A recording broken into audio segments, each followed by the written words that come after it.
around. Now let's see Uriarte be late on the brakes here, close up on that. Being ultra brave through there. But look at Gonzalez just waiting to pounce on a bunch of these riders. They're coming down, pushing them out the way. Good stuff from the Kyrgyzstani riders. Ramadipa's still leading trio, so he comes out of the corner. The leading trio still have the advantage. Marco Morelli over on the waterfall. They fan out 3 abreast towards the penultimate curve. Uriarte up to the inside, can't push it, doesn't least the way into the final corner then. Look at this enormous leading group, Peter. It's Rookies Cup. But it's not green there, so that doesn't matter. Marco Morelli has the advantage. Keandro Fadifa want to give an inch, but he's forced to. He cuts back up the inside. They go off the track, over onto the black stuff in its most classic form. It is, isn't it? Such a totally different race.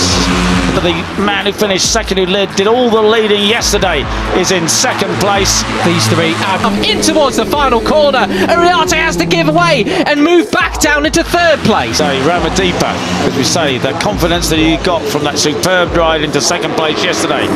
Absolutely drilling it now, Peter. They are over a 1/10 of a second quicker, maybe even 2/10.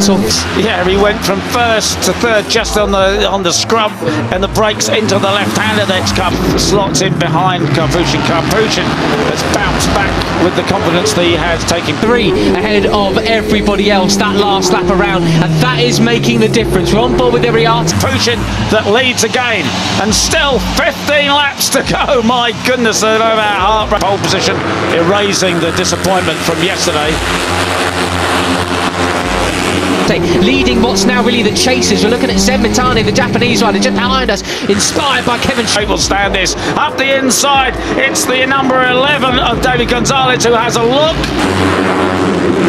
Well then, down through the Omega curve they come. Seen a plenty. That's why he runs the number 34. But look out front, Ramadipa now into the lead ahead of Morelli. Oh, someone's down in the background. Oh, it was Dinesh. Dinesh went down, Peter. I'm sure. The drama over the last 24 hours or so as Uriarte gets nerfed wide by Beñat Fernandez. But Brian Uriarte is not letting them go. Look, he's there in 4th place. He's close into the tries to. He goes wide. He's got a lot of corner speed. Too much. He lost the front twice over the second time. And there's not quite from the same part of Spain. One from Santander, one from the Basque Country.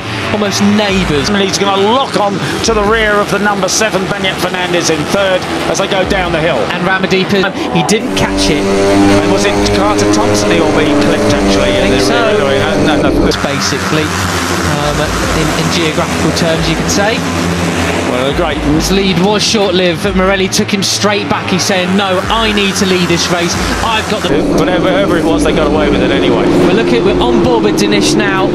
He goes there and... A mix of nationalities there at the front of the field, isn't it? Kyrgyzstan lead pace. I don't want to get overtaken in towards turn 1. You're following me, but Morelli's smart. He knows he just needs to get... Oh, no. Oh, it's Fernandez in front of him. Oh, my goodness. From Indonesia, Spain, Argentina, Italy.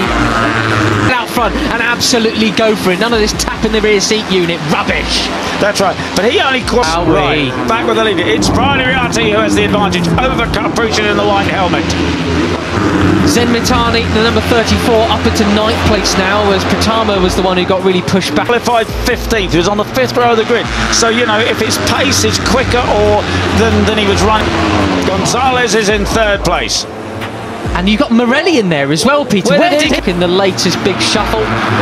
Yeah, and as Zen said, his real problem is qualifying. He came off in qualifying. Maybe the bike isn't really set up to do this, but he's a bright, wily rider. How'd you do that, Marco? Wow, you've woken up, haven't you? That's right. Of course, he didn't come. He was the 6th row of the grid today from 16th, and he said it's just very hard when you come from the back, and he'll make the best of the situation. Certainly. There's the 51 of Brian Uriarte. He'll be late on the break. Pit lane start yesterday, but that was a penalty. He started from 15th, his qualifying position today, but still like that. But he's, he did a superb job yesterday in the wet. He got up to 5th place. I wonder if it's at the bottom there. He goes from 4th to 3rd. Perfect line choice from the 95 and Morelli. 15th to 5th kind of thing. Right, so it is Uriarte on the 51. If he can do the same thing today. Christian Daniel Jr. in 11th spot at the moment. Really there, guarding his line well and truly, not sacrificing his run through the penultimate turn into this final corner. Capuchin in the white helmet, 17 around the outside. Gonzalez inside. Martinez just behind him in 12th. Those two biding their time a bit as we look towards the front of the race. Still They come. Going to get a big drive up the hill. Mitani goes neck and neck with Ramadipa there. They got near third place. Christian Daniel Jr., the number 70, up into 8th place, pushing the rider who's really wanted to stay out front. He's happy to lead and do all the legwork. Morelli really come to blows out of the final corner. 4 laps to go, Peter. This is where it really changes. Well, just off the back of the leading group then. So a lot of the riders who maybe had a little bit left in the tank. Just behind him with Gonzalez too, and Beñat Fernandez doing a late braking in towards turn 1 as fan and weave across the start and finish straight in towards turn 1. Uriarte goes up the ins. Come after the end of free practice and qualifying. Look a lot better here today as we see Morelli now moved up into And as we've said so many times, you know, the guys don't have to muck each other up. Now this is a side. He just makes it stick. And we were saying could Mitani do third? Yeah. I mean, Morelli is a guy who you always think can win any race where you don't need the slipstream like you did at Mugello, and you can get away. You know, at the moment, what he did yesterday when he finished 5th after coming off the back of the grid, when he's already up into full weekend, but it just doesn't come together for him. Maybe this is his day. Morelli's becoming a bit of an enigma, isn't it? But there's no real sign of it. It's a huge group. We're all the way the top 15 down to 4th place briefly, back to 5th just now. Oh, big moment for Beñat Fernandez then, as Marco on his day, he is quicker than absolutely everybody in this field by a little bit of a margin, to be honest. Well, Ewan Van Kruyten are in the battle for the lead, but it is possible to break the advantage. Morelli comes up at the inside then. We got Uriarte looking back from second, but no, in the lead actually now. Right, we saw that at Aston last year. Exactly. But, you know, one weekend doesn't make a championship, does it? No, no. Advantage here and get clear. Let's see whether Capuchin can do it. It's Morelli in second place again. It's Uriarte. So there you go. He wasn't letting him get away. He's back in front, in charge. But what is there's no doubt in his talent, but he's got to keep that consistency. Can he do it today, Mr. No Plan B? He's got Gonzalez, Uriarte, Fernandez and Ramadipa right on his tail. And Uriarte's got to be careful because he's got a track in command here in Rookies Cup Race 2. Yeah, and you know, the way he rode yesterday was just so right. Down the waterfall again, it is Brian Uriarte that leads. Capuchin in second base.